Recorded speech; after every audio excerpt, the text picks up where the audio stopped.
Hello guys, 11 দুগুনি 22, 3-11 আলুর খাস্তা recipe very very nice. তো নামটা তো মুখস্থ হলো, এবারে খাওয়া দাওয়ার পালা। দুটো সিদ্ধ আলু গ্রেটারে গ্রেট করে একটা বোলের মধ্যে নিলাম। ওর মধ্যে পেঁয়াজ কুচি, কাঁচা লঙ্কা কুচি, ধনে পাতা কুচি, পরিমাণ মতো লবণ, হলুদ গুঁড়ো আর একটু চাট মশলা, সামান্য একটু হিং দিয়ে সমস্ত কিছু ভালো করে মেখে নিলাম।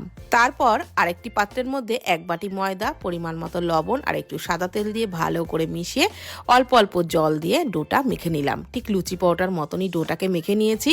তারপরে অল্প ময়দা দিয়ে বড় করে একটা চৌকো মাপের রুটি বেলে নিলাম। তার উপরে ওই আলুর পুরটা পুরো মাখিয়ে নিলাম রুটিটার উপরে চারিদিক থেকে। উপর থেকে দিয়ে দিলাম একটু চিজ গ্রেট করে, আর তারপর রোলটা করে নিলাম। শেষ প্রান্তে একটু জল লাগিয়ে নিলাম যাতে এটা খুলে না যায়, আর তারপরে ছুরি দিয়ে এরকম পিস পিস করে কেটে নিলাম।